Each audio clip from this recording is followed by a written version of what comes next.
ഇന്ന് തന്നെ ഡൗൺലോഡ് ചെയ്യൂ. കാണൂ നിങ്ങളുടെ ഫേവറേറ്റ് ഷോസ്. അമ്മ, എന്നെ വിഷ്ണുട്ടും വെറുക്കും അമ്മ. വിഷ്ണുട്ട് ഇനി അകന്നു പോവോ? പഴയ പോലെ സ്നേഹം ഇനി ഉണ്ടാവില്ലേ? നിങ്ങൾ ഇതിന്റെ അടിഭാഗം ഒന്നും അടിച്ചു വാരാറില്ലേ പിള്ളേരെ? കൂട്ടി കൂട്ടി എല്ലാം കൂടെ അതിന്റെ അടിയിലേക്ക് അടിച്ചു തള്ളും. രണ്ടും അടിച്ചുകളാ. മേലനങ്ങി രണ്ടും പണിയെടുക്കില്ല. രാവിലെ അവിടെ തൂത്തത് ശ്യാമയാ. ആ, ഇവളാണെങ്കി പിന്നെ ഒട്ടും കുനിയേയില്ല. അടിച്ചു വാരുമ്പോ കിടക്കുന്ന പൊടി തനിയെ അവളുടെ അടുത്തേക്ക് ചെല്ലണം. അല്ലാതെ അവളായിട്ട് ബുദ്ധിമുട്ടി ഒന്നും ചെയ്യില്ല.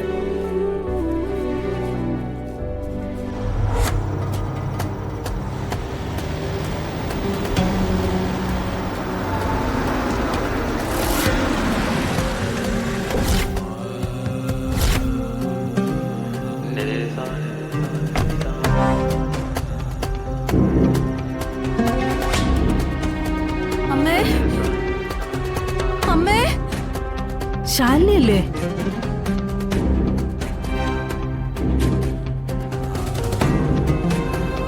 നീ എന്താ പതിവില്ലാതെ ഈ സമയത്ത്? എനിക്ക് അമ്മയോട് ഒരു കാര്യം പറയാനുണ്ട്. ജോലിയൊക്കെ അവര് ചെയ്തോളും. അമ്മ വന്നേ. എടി, കൈയൊക്കെ അപ്പടി അഴുക്കാ. നീ കാര്യം പറ. എനിക്കിവിടെ വെച്ച് പറയാൻ പറ്റില്ല. അമ്മ വന്നേ. ഏയ്, ഞാൻ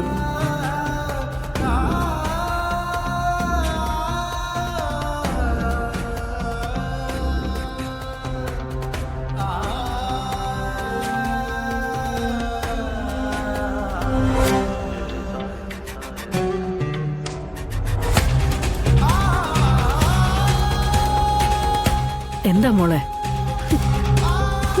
എടി, എന്താ? അമ്മ, ജീവിതത്തിലെ വല്ലാത്തൊരു പ്രതിസന്ധി ഘട്ടത്തില് അമ്മയുടെ മോള് നിൽക്കുന്ന.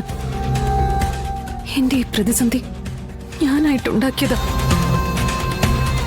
പക്ഷെ എനിക്ക് ഇതിൽ നിന്നൊരു മോചനം വേണം.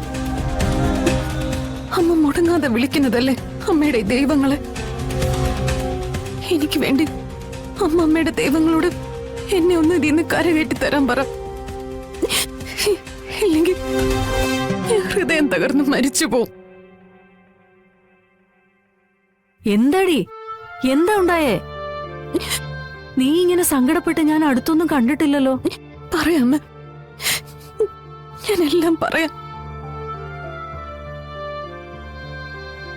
പറഞ്ഞ ചിലപ്പോ എനിക്കല്പം ആശ്വാസം കിട്ടിയല്ലോ. ഞാനും വിഷ്ണുവേട്ടനും വഴക്കു കൂടിയ സൗഹൃദം ആരംഭിച്ച് ആ സൗഹൃദം സ്നേഹമായി വിവാഹ ജീവിതം വരെ എത്തി. പിണക്കങ്ങളും ഇണക്കങ്ങളുമായി അത് മുന്നോട്ട് പോയെങ്കിലും ഞങ്ങളുടെ ജീവിതത്തിലേക്ക് ഒരിക്കലും സംശയം എന്ന വലിയ വിപത്ത് കടന്നു വന്നിട്ടില്ല. പക്ഷെ അത് ഞാനായിട്ട് തെറ്റിച്ചു. ഞാൻ എന്റെ വിഷ്ണുവേട്ടനെ സംശയിച്ചു. ഒരു കാരണമില്ലാതെ കുറ്റപ്പെടുത്തി.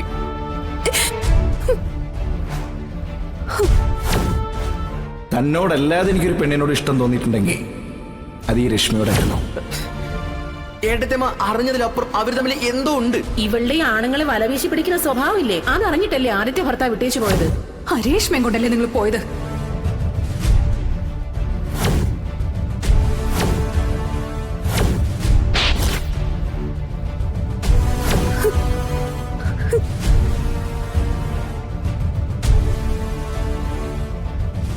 ഞാൻ എന്റെ വിഷ്ണുവേട്ടനെ സംശയിച്ചു. ഒരിക്കലും ചെയ്യാൻ പാടില്ലാത്ത വലിയൊരു തെറ്റ്. ഈ ഒരു തെറ്റിന് ഞാൻ എന്ത് പ്രായശ്ചിത്തമേ ചെയ്യേണ്ട?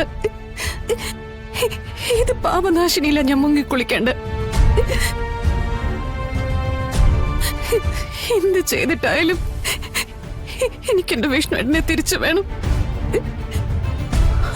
അത്രയധികം സങ്കടത്തോടെ വിഷ്ണുവേട്ടൻ പോയിരിക്കുന്നു. മോളെ, അമ്മ, എന്നെ വിഷ്ണുവേട്ടൻ വെറുക്കും അമ്മ. വിഷ്ണുവേട്ടൻ ഇനി അകന്നു പോവോ?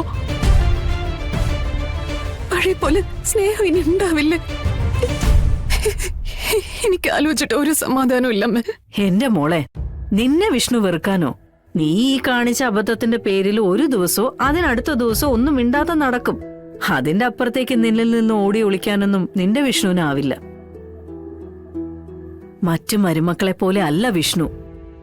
അവന് നീ ഇല്ലെങ്കിൽ ഈ ജീവിതം ഇല്ല. മോക്കറിയോ, നിങ്ങൾ രണ്ടുപേരുടെയും കാര്യത്തിൽ ഞാനൊരല്പം അഹങ്കരിച്ചിരുന്നു എന്ന് വേണം പറയാൻ.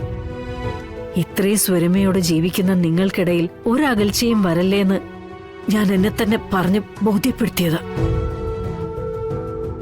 എന്റെ മറ്റു 2 പെൺമക്കളും കോടതിയിൽ പോവാൻ തയ്യാറായി നിൽക്കുമ്പോ നിന്റെ കാര്യത്തിൽ മാത്ര ഞാൻ ഒരല്പം ആശ്വാസം കണ്ടെത്തിയിരുന്നത്. പക്ഷെ അതും ഇപ്പൊ ഇങ്ങനെയായി. ഇത് വിധിയ. ശാരദയുടെ മക്കൾക്ക് ഈശ്വരന്റെ ക്രൂരമായ താക്കീത്. ഇതിൽ നിന്ന് നിങ്ങൾ രക്ഷപ്പെടണം മക്കളെ. എനിക്ക് നിങ്ങൾ 3 പേരോടും പറയാൻ ഒരേ ഒരു കാര്യമേ ഉള്ളൂ.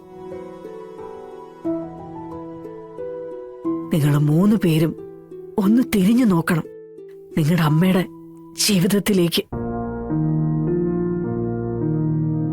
അമ്മ നിങ്ങൾ 3 പേരെയും ഭർത്താവിന്റെ സഹായം ഇല്ലാതെ വളർത്തി കൊണ്ടുവന്നതിന്റെ പിന്നിൽ എന്റെ മനോധൈര്യവും മാനസിക ബലവും ഒരുപാട് സഹായിച്ചിട്ടുണ്ട്. അതൊന്നും എന്റെ ഈ 3 മക്കൾക്കും ഇല്ല. ഞാൻ നിങ്ങൾ എന്നെ പോലെ ആവണമെന്ന് ആഗ്രഹിച്ചതുകൊണ്ട് മാത്രം കാര്യമില്ലല്ലോ. അതിന് നിങ്ങളുടെ ഭാഗത്തു നിന്നുള്ള ശ്രമം കൂടി വേണ്ടേ? നിങ്ങൾ ഇപ്പൊ ചെയ്യേണ്ടത് നിങ്ങളുടെ ഭർത്താക്കന്മാരെ വഴക്കിട്ട് മാറ്റി നിർത്തുക അല്ല വേണ്ടത്. അവരെ നിങ്ങളിലേക്ക് ചേർത്ത് നിർത്തുകയാ വേണ്ടത്. ഹൃദയത്തിലേക്ക് ചേർത്ത് കൂടെ കൂട്ടണം.